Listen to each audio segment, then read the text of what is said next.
Hello my beautiful friends and welcome back to my channel. So guys, today we're going to be doing a general Q&A because the last Q&A I filmed on my channel was like over 3 months ago now. Yep, that's right. I said it, over 3 months ago. That must be the longest time I've gone on my channel without filming a general Q&A. So today we're changing that. So here we are. So I went to my Instagram and I asked you guys for questions. So if you're not following my Instagram and you want to take part in my next Q&A, my Instagram handle is always down in the description box below. So we're just going to jump on into this. I got a lot of questions asking what age I was. I'm actually 20. I know I've had a lot of new subscribers over like the last couple of months. So I said I'd just get that out of the way first and foremost. So how old were you when you started to come into your fashion sense as it is now? So I got a lot of questions about that, but kind of in different wording. So going back only a few years ago, you would not have caught me dead in anything I would wear nowadays. And the main reason for that was because I was very worried about what people would say, what people would think, being judged and all this stuff. Like I was very safe with my fashion. I literally would only ever wear jeans, tracksuits, and then like jumpers, hoodies and stuff like that. Like I literally used to be so boring with my fashion just because I didn't have the courage to wear what I actually wanted to wear, if that makes sense. So yeah, I'd say only in the last 2 years have I really come into my fashion as it is now, more so even in the last year again. And the main reason for that is I just got to a point and I was like, you know what, I really don't even care anymore. I like this, I like how it looks, I want to wear it, I feel good when I wear this, and I really don't care if people hate it, if they love it, whatever. I like it and that's all that matters to me. And I kind of just got at that approach of fashion, you know what I mean? And also I wouldn't really say I have a certain style. Like my fashion can just like go from one extreme to the other. Like I could be like so like casual and like, you know, whatever one day, and then I could just be like, whoa, like out there, you know, holding nothing back the next day. So I kind of am at a point now where I literally just wear what the hell I want. That is it. Like I wouldn't say I have a certain style or a certain fashion sense. It's literally what I want when I want to, and that's it, you know what I mean? And I think that's the best way to be, because like if someone has something to say, like that really is their problem. Like their clothes that I'm wearing, they really don't bother you and it shouldn't even affect you, you know what I mean? So yeah. So somebody asked me, would you be mad if you found porn in your boyfriend's history? Okay, so a few years ago I would have said yes. I would have been like, I would be so mad not having that. A few years ago. Now I would say no, I wouldn't be mad, and my opinion on that has changed so much. I know I have kind of talked about something like this in a video before, but basically what it is like it's the most normal thing. Like not just men but women. So many women watch porn as well. I know more men would than women, like more men would watch it than women do, but a lot of women watch porn as well. Like it's such a normal thing nowadays, especially with how huge online is. Like everything we do is online now, you know what I mean? I personally wouldn't have a problem with it now, mainly because it's nothing got to do with you. It doesn't mean they love you any less, it doesn't mean they're any less attracted to you, blah blah blah. Like they're just in their bedroom or wherever they are doing their business. Leave them at it. They're not physically out cheating on you, you know what I mean?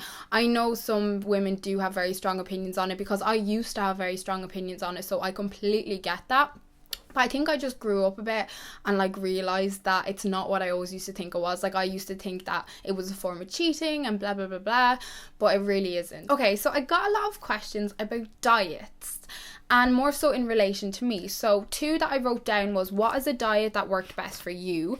And another one is, secret of your body, any particular diet? Okay, so I need to talk about this for a minute. Okay, so I am not on any particular diet. I have never dieted in my life. I actually really disagree with diets, like strongly disagree with diets, unless it's something that your doctor is saying you should do, like a certain diet for health reasons or something like that. That is the only case where I would agree with diets. I don't agree with diets for like losing weight or anything like that, because the thing with diets is they're never gonna last. Like they are never gonna last. I remember a few times in the past trying things for a week or 2 weeks and they just don't last, because it's not a maintainable thing to do. It really isn't. Like if you're going from one extreme to the other, it's like going cold turkey. Like if you were an alcoholic and you just stop drinking one day, it's cold turkey. It's like a shock to your body, a shock to the system.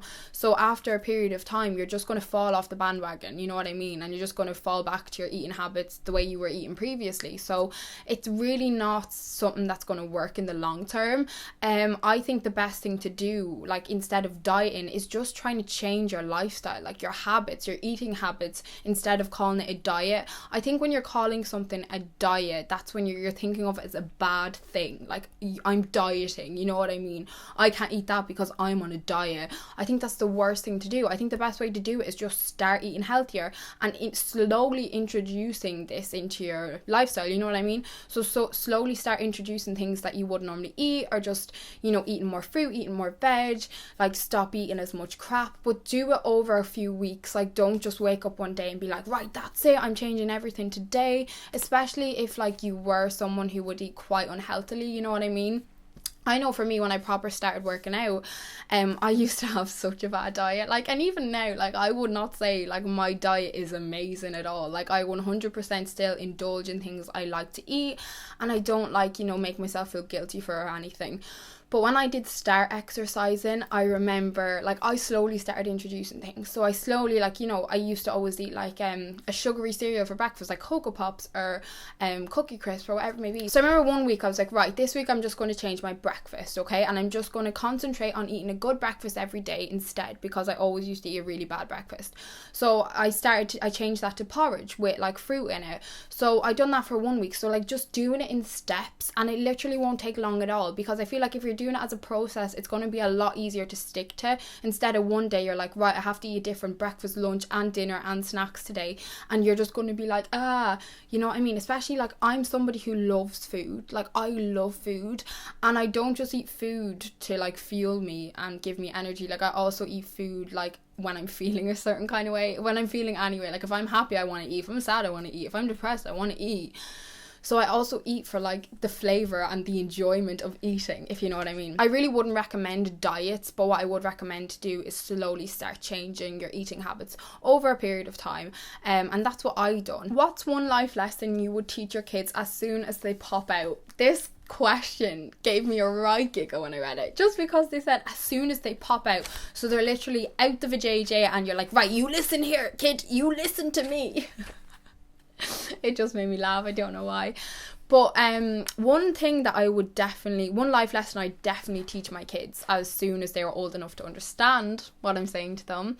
Now, there'd be so many, but one that pops into my head is never place your happiness into somebody else's hands, because they are going to drop it every goddamn time. And the main reason that would be so important to me is because that's something I done. I placed my happiness into someone else's hands, and I've never been left as broken as I was. So I feel like that's so important, especially when you're a teenager and stuff and you don't really know, you know what I mean? Like, you're just, like, lost in your head, and you're lost in this, like, false sense of security, false sense of reality, especially, like, if you're, like, with someone or falling in love with someone for the first time, and it's just like, oh my god, this is amazing, oh, I'm going to be happy forever. No, you're not. Sit back down, Jessie. Sit back down, son. Sit back down. So that would definitely be one life lesson I would teach them extremely early on. And I would drill that into their little heads. Like, zzz. How do you handle queefing during sex? It really holds me back. Okay, I understand what you mean, because I used to really struggle with this as well. But I don't care. Like, that's how I deal with it. Like, I literally just don't even care anymore, because it happens to every single girl. Every single girl. Like, it's literally just air. That's, like, what makes that sound. It's just air being trapped up there, and that's what makes the sound. Like, it's just air, you know what I mean? Especially if Anne's pressing against it, it might sound a bit louder or quieter or whatever it may be. It happens to every single woman when they're having sex, and any man that has ever had sex before is going to be well used to that, because it happens to every single woman. And that's something that I just had to drill into my head, and I think you do have to drill into your head. Like, just ignore it. Like, you know what I mean? Don't worry about it, because they don't even care. Like, I've never seen somebody react when it happens and be like, oh, what is that? Like, it's just ignored, because it's no big deal. It's just air, and yeah, it's so normal. So I wouldn't stress about it. I know it holds a lot of women back, but you just need to, like, let it go. Just relax, enjoy the moment, and don't even think about it, because it's literally, like, for what, a split second. Something like that doesn't bother people. And I've never even heard a story of one of my friends or anyone I know where they've had like a really bad experience where they've queefed and then it's been like, oh, what is that? Okay, I'm not going near you now. Like, you know what I mean? It happens to everyone, and every man that has ever slept with any woman whatsoever has probably experienced it. So it's the most normal thing, you know. So just be you, do you, enjoy the moment, relax, and let it go. So somebody asked me, have you ever struggled with an eating disorder? So I've never struggled with like a full-on eating disorder, ever. And I would never even try and sit here and say I did, because I know what full-blown eating disorder is. And I've known people who have had a full-on eating disorder, and that shit is not, you know, it's not something to be glamorized. It's not funny. It's not a joke. It's serious. It's serious. It's just like depression, anxiety, just like the way I've had depression, but I wouldn't like someone to sit there and say they had when they've literally just touched the layer of it. You know what I mean? Like I'd never label myself with an eating disorder, but something I have definitely gone through in the past was I've gone through like periods just struggling with food, struggling with body image and all that. But I think most teenagers do. I think majority of teenagers do go through this. When I was about 14, 15, 16, I went through different periods of times. You know, I remember going like a couple of weeks where I literally was hardly eating anything. That only lasted about a week and a half. I remember like I would just drastically try and change my diet for a couple of weeks, but it would only ever last a few weeks. Only ever. So I'd never ever say I had an eating disorder. It was just me struggling with food, me struggling with image. And I think it's just all the changes in your body. You know, you're seeing stuff online. That was only when I really started to kind of be more involved in social media, and I was actually seeing things and stuff like that. And I remember I had a few comments said to me in school like, oh, your legs look so thin that they could break and stuff, and just a different mixture of things kind of got into my head, and I was like kind of struggling with that for a few years. But I would say I definitely struggled with body dysmorphia, but again, I think that's something that every single human does struggle with. I don't know if a lot of people would agree with that, but I personally do think that's something that most people struggle with, because I've never met one person who hasn't kind of, you know what I mean? Like when you look in the mirror, you don't really see what you look like you know what I mean? You have this distorted image of yourself in your head, and I think every human goes through that throughout periods of their life. So I've definitely struggled with that, and just like, you know, struggling with food and stuff, but as most teenagers do, in my opinion. So no, never had like a proper eating disorder, but I've definitely, you know, had my little things. So the next question is, do you have lip fillers? Did you get lip fillers? And when I say this, I'm not even joking you. I've literally been asked this question every single day for nearly the last couple of months. Like nearly every day somebody will message me this or comment it under a video or put it somewhere, okay? And the simple answer is no, I've never had lip fillers. These are my real lips, my natural lips. I do have like quite big lips, I would probably say, and I know in photos like people probably think they look fake, but they're my real lips. Like that is the God's honest truth. And if I'm being honest, I would never ever get lip fillers, mainly because needles are my biggest fear. Like I'm petrified of needles. I can't even get my bloods done without bawling, crying. Like I mean bawling the doctor surgery down, and I leave out like with a puffy red face, and I'm like I'm petrified of needles. I could never get lip fillers. I have nothing against anyone who's ever had them or has them. Nothing against it, each to their own. But I personally just couldn't do that. And I also don't think I need lip fillers. Like I do think, you know, I have big enough lips. Like I'm quite happy with my lips. A lot of you guys were asking me, am I seeing someone? Maybe I am. Maybe I am. Yes, I am. I am seeing someone, and yeah, that's all I'm going to say on the matter for the time being anyway. So yes. So did you go to your debs, and if so, what colour was your dress? So for anybody that's not from Ireland or doesn't live in Ireland, your debs is the same thing as your graduation or your prom.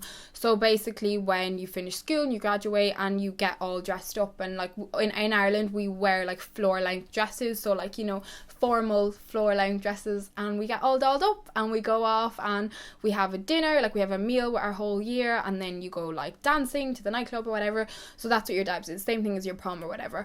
So yes, I did go to my debs, and my dress was red. I wore a red dress, and I'm actually going to another debs in September, and I'm very excited to get another dress. I can't wait, but I can't find one that I like so far. So hopefully, well, I need to hurry up because I only have like 2 weeks or something. Favorite quality in a person and least favorite quality in a person. So my favorite quality in a person would have to be somebody who's down to earth. Is that a quality? It is a quality, isn't it? Sincere. Is that a better word for it? Sincere. Someone who's just sincere in what they say and what they do and is down to earth and don't think there's something they're not. Don't think there's something special. Just a genuine, down to earth, sincere person. That's my favourite quality. My least favourite quality would have to be cockiness. Now, I love confidence in a person. I bloody love it. I'm all for confidence. I'm all for us all being hella confident in ourselves. But there's a line where you cross where it goes from confidence into cockiness. And cockiness is what I hate. Like, I hate when people are really big-headed and they just think they're a god. Like, they literally think they're a god that has just graced this earth. Like, oh, look at me. Look at my muscles. Oh, I'm the man. I'm great.